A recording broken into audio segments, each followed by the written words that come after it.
आज की न्यूज़ जो है वो सारी बहुत इंटरेस्टिंग न्यूज़ हैं और प्रीलिम और मेंस के पॉइंट ऑफ व्यू से दोनों के लिए इम्पोर्टेंट है। खास तौर के ऊपर ये Bharat tech triumph program, TTP कहते हैं इसको, और बूस्टिंग इंडियाज़ गेमिंग इंडस्ट्री। तो गवर्नमेंट ऑफ इंडिया जैसे चाइना के केस में हम लोगों ने देखा कि बहुत सारी चाइनीज़ गेम्स जो हैं उस टाइम पे चल रही हैं। तो गवर्नमेंट ऑफ इंडिया भी ऐसे ही अपने आप को गेमिंग के लिए एक बनाना चाहती है कि हमारी गेमिंग इंडस्ट्री को भी बूम मिल सके और पोटेंशियल बहुत ज़्यादा है, बट अभी तक क्योंकि फोकस नहीं था।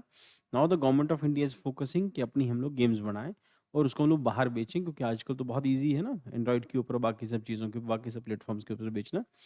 तो दैट इज़ वाई तो भारत टेक प्रोग्राम है has been launched part of the Create India's Challenge Season 1 to support India's gaming industry. About the Bharat Tech Trump क्या है? TTP objective to identify showcase India's gaming talent to the global stage, organize Interactive Entertainment and Innovation Council IEIC Interactive Entertainment and Innovation Council in partnership with the Ministry of Information and Broadcasting. Who can participate? कोई भी game developer है, gaming studios हैं या कोई startup है तो इसमें participate कर सकता है, अपनी गेम बना के दिखा सकता है। तो tech companies contributing gaming ecosystem, industry focus है including gaming development, sports, business solution criteria for the gaming industry. Evolution criteria क्या है? तो participants will be assessed based on the production innovation, कि कितनी आपकी इनोवेशन है गेम के अंदर, और बिजनेस वायबिलिटी है, team capability plus pitch quality. ये सब फैक्टर कंसिडर करने के बाद आपकी गेम को सिलेक्ट किया जाएगा। की benefit to the opportunities, winners will get, जो जीत जाएगा क्या मिलेगा उसको? Fully sponsored opportunity to present their innovations at the game developer conference GDC 2025 San Francisco USA में होगी। वहां पर उसको अपनी गेम प्रेजेंट करने का मौका मिलेगा। Waves 2025 India's premier gaming event है। Significance, empowers India's game developers to gain global exposure, positions India as global gaming hub under the Create in India initiative. Now ये point important है, Create in India, ठीक? तो make in India, उसके बाद create in India. तो create in India initiative के accordingly India के अंदर ये ग्रोमिंग गेमिंग हब जो है सेंटर डेवलप करेंगे उसको। The TTP initiative is game changer in making India's gaming industry globally competitive. तो आने वाले टाइम के अंदर you will find Indian games also.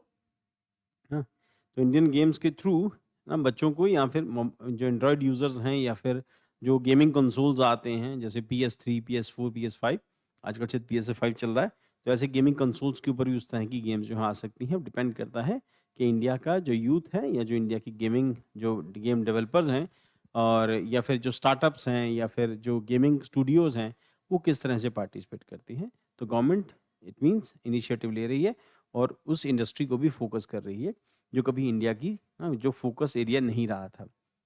Next is Majorana 1 Microsoft breakthrough in quantum computing. तो हम लोग काफ़ी लंबे टाइम से डिस्कस कर रहे थे कि क्वांटम कंप्यूटिंग के अंदर जो इनिशियल स्टेज के अंदर जो क्वांटम कंप्यूटर्स डेवलप भी हुए थे या जो हो भी रहे थे, तो उनमें वो पोटेंशियल नहीं था कि वो कन्वर्ट हो जाए। फिर उनकी जो कैलकुलेशंस थी वो बहुत थोड़े नंबर में थी। बट अभी माइक्रोसॉफ्ट ने ये जो मेजोराना 1 बनाया है, तो इसका नाम जो है वो एटॉमिक सब्सटेंसेस से जिसमें यूज़ होने वाला मटेरियल है उसके लिए से लिया है। दैट इज़ मेजोराना फर्मियन, उनसे लिया है। तो सब एटॉमिक पार्टिकल है, तो वहाँ से उसको नाम लिया है और इसको डेवलप किया है। और आने वाले टाइम के अंदर हम लोग क्वांटम कंप्यूटिंग जो है, जो फ्यूचर कंप्यूटिंग होगी, उसके फ्यूचर की स्टार्टिंग हो गई है और 5-10 साल के अंदर वी स्टार्ट फाइंडिंग कि क्वांटम कंप्यूटर्स कॉमन हो जाएंगे और जिनकी स्पीड टेराफ्लॉप्स में जिनकी स्पीड्स होएगी, या बहुत फास्ट कंप्यूटर्स हो सकता है। प्लस मॉडर्न, ये जो मॉडर्न डे कंप्यूटर्स हैं, इनको वो उसकी जगह पे वो स्पेस लेंगे उसकी। Now the point is quantum computing अपने आप में बहुत कॉम्प्लेक्स टॉपिक है, ठीक? इसमें you can write a thesis on it. और यूपीएससी की जो रिक्वायरमेंट्स हैं या एग्जाम की जो रिक्वायरमेंट्स हैं वो सिर्फ इतनी हैं, क्योंकि इसमें जितनी टेक्निकल टर्म्स हैं उनकी अभी तक रियल डेफिनेशन जो है वो अवेलेबल नहीं है। I was trying to find कि ये जो टोपोलॉजिकल सुपर कंडक्टर्स हैं इसके बारे में बहुत ज़्यादा डिटेल जो है मुझे अभी ज़्यादा मिली नहीं है। तो बट ये है कि प्रीलिम पॉइंट ऑफ व्यू से तो हम देखा जाए तो मेजराना 1 जो है वो यही आ सकता है। या मेंस के पॉइंट ऑफ व्यू से हम क्या डिस्कस करते हैं कि एक जो है बिट डेवलप किया है माइक्रोसॉफ्ट ने, सिर्फ इतना की काम का है। इसकी और डिटेल्स क्योंकि टेक्निकल एस्पेक्ट हो जाता है, अपने लिए रिक्वायरमेंट नहीं है उसकी। तो Microsoft unveiling Majorana 1 the world's first quantum chip built in topographical cores. अब नाउ द पॉइंट इज ये क्वांटम चिप है ही। then chip represents a major leap in making quantum computing more stable and scalable. What is Majorana 1? Microsoft first quantum computing chip है designed to improve reliability and scalability. Used as new topographical superconductor material, टोपोकंडक्टर कहते हैं इसको, नया material use कर रहे हैं. तो पहले जो मटेरियल थे उनसे हटके ये नया मटेरियल है फॉर स्टेबल क्यूबिट्स के लिए. इसमें डिस्कस करते हैं कि जो डाटा है वो बिट्स में जाता है, क्यूबिट्स है. तो built for indium arsenide and aluminium, forming the world's fastest topoconductor, named after Majorana fermion, a subatomic particle theorized by Ettore Majorana in 1937. What is Majorana 1 and traditional quantum computer versus Majorana 1? Feature क्या है traditional quantum computers का? Highly unstable होते हैं, prone to errors, बहुत सारे mistakes होने के chances हैं. Uses Majorana qubit for better stability. Material used super conductor tapped irons हैं, और यहाँ पर टोपोलॉजिकल सुपर कंडक्टर टोपोकंडक्टर इसके अंदर यूज हुए हैं. अब नाउ यू कैन सी कि यहाँ पर टोपोकंडक्टर यूज हुआ है. Scalability difficult beyond 100 of qubits, वहां पर डिस्कस किया कि 100 क्यूबिट्स के बाद वो काम नहीं करता था, और यहाँ पर potential to scale millions of qubits. Error correction क्या है? Requires complex error correction, more error resistance by the design. There is possibility कि आने वाले दिनों के अंदर जब ये कंप्यूटर्स आएंगे तो एआई और एडवांस हो जाएगी, आर्टिफिशियल इंटेलिजेंस और एडवांस लेवल पे आ जाएगी. So why this is game changer? Reduces quantum errors, making quantum computing more practical, faster problem solving, has speeds of complex calculations, scalability, brings up closer to building large scale quantum computers. Real world applications क्या है? Could help in drug discovery, pollution reduction, self repairing materials. Why this game changer? Reduces quantum errors. सबसे बड़ा aspect यही है, quantum errors को कम करता है. Faster problem solving होगी, स्केलेबिलिटी होगी, real world application could help in drug discovery, pollution reduction, self repairing, और इसके बाद मल्टीपल यूजेज हैं वेदरिंग के अंदर, बहुत सारी जगहों पर इसके यूजेजेस हो सकते हैं जब ये आने वाले दिनों के अंदर आएगा. बट अभी it will take around 4-5 years. So अभी तो सिर्फ बेसिक्स जो है इन्फेंट स्टेजेस पर है. The debate over the 3 language policy, शुरू से ही जब से इंडिया बना तब से ये जो है ये डिस्प्यूटेड एरिया है, और 3 लैंग्वेज पॉलिसी को लेकर शुरू से ही ये डिस्प्यूट रहा है कि साउथ इंडियन स्टेट्स, खासतौर पे जब हम लोग स्टार्ट करते हैं कि आंध्र प्रदेश से इस तरह की मूवमेंट स्टार्ट होती हैं, फिर आंध्र प्रदेश से तमिलनाडु, केरला, कर्नाटका, तो वहाँ पर तो ये पॉलिटिकल इशू ज़्यादा है और बाकी सब चीज़ें उतनी ज़्यादा इंपॉर्टेंट नहीं है. बट गवर्नमेंट की पॉलिसी 3 लैंग्वेज जो फॉर्मूला है उसमें एक लैंग्वेज जो भी मदर टंग है, एक इंडियन लैंग्वेज और कोई भी एक इंडियन लैंग्वेज, उसमें हिंदी ऑब्वियसली डोमिनेटिंग हो जाती है, प्लस इंग्लिश जो है. 3 लैंग्वेज फॉर्मूला के अकॉर्डिंगली आपको बच्चों को पढ़ाना है. और अब उसके लिए जो फंड जो है वो सेंट्रल गवर्नमेंट रिलीज करती है.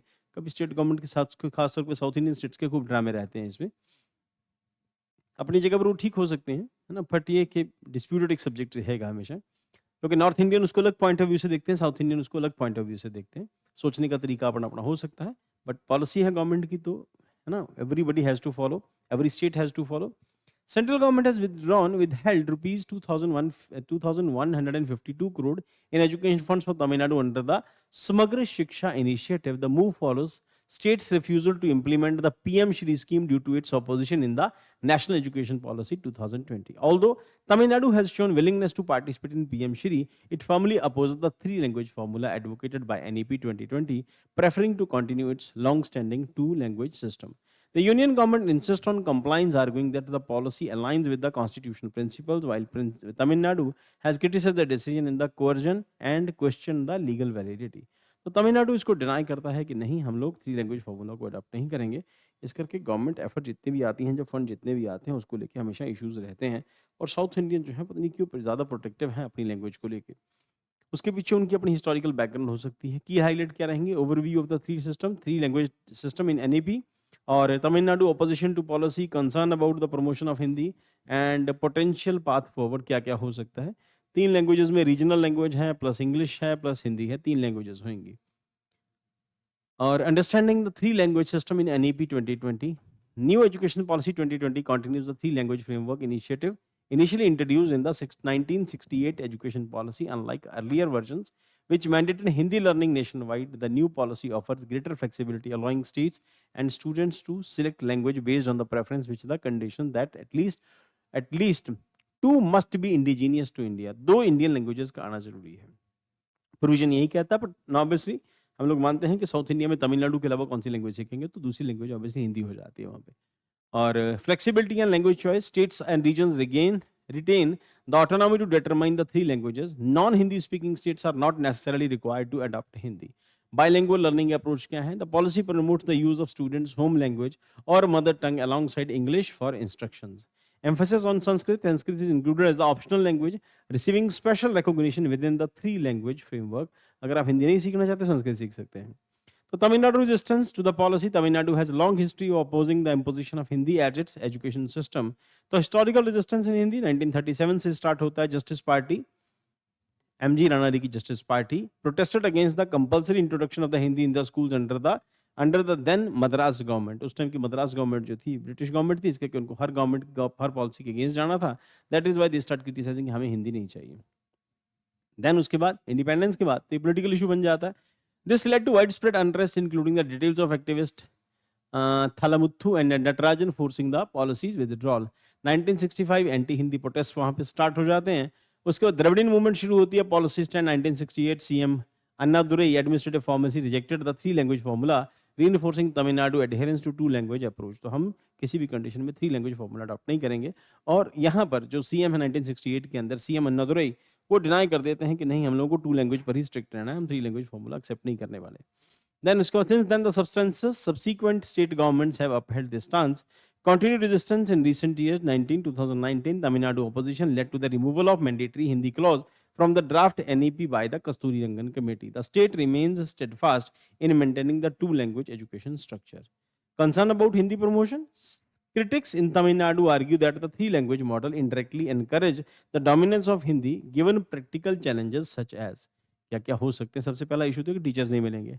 लैक ऑफ इंफ्रास्ट्रक्चर वहां पे नहीं है. ट्रेन टीचर्स और एडिशनल लैंग्वेज इंस्ट्रक्शंस नहीं है. The likelihood that Hindi will become the default third language due to the resources constraints. तो policy actions reinforcing concern. Central government इसके लिए 50 करोड़ रुपए 2019 में इशू किया था उन्होंने. Activist point out the absence of similar investment in promote south Indian languages north India schools and central government run institution. तो अगर साउथ इंडिया में आप हिंदी लगाना चाहते हैं तो नॉर्थ इंडिया के स्कूल्स में आपको कोई साउथ इंडियन लैंग्वेज है उसको भी प्रमोशन करना चाहिए. देन उसके बाद exploring a balance solution. Constructive dialogue between Central and Tamil Nadu is crucial for resolving the dispute without disrupting educational funding. As education is concurrent subject, cooperative decisions making it essential. Tamil Nadu two language policy has demonstrated strong outcome in the students enrollment and retention. Demonstrated strong outcomes in students enrollment and retention. Disagreement over the language framework should be impede the allocation of necessary funds for state education programs. Funding is mutually acceptable solution that represents linguistic diversity and while ensuring quality education remains the key addressing this ongoing debate. तो क्या solution होगा ये तो आने वाले time के अंदर political parties की विलनेस पर ही डिपेंड करता है कि पॉलिटिकल पार्टीज एग्री करती है या नहीं करती. रेस्ट ही पॉलिटिक्स इसमें ज़्यादा है और इतना ज़्यादा कोई बड़ा इशू नहीं है.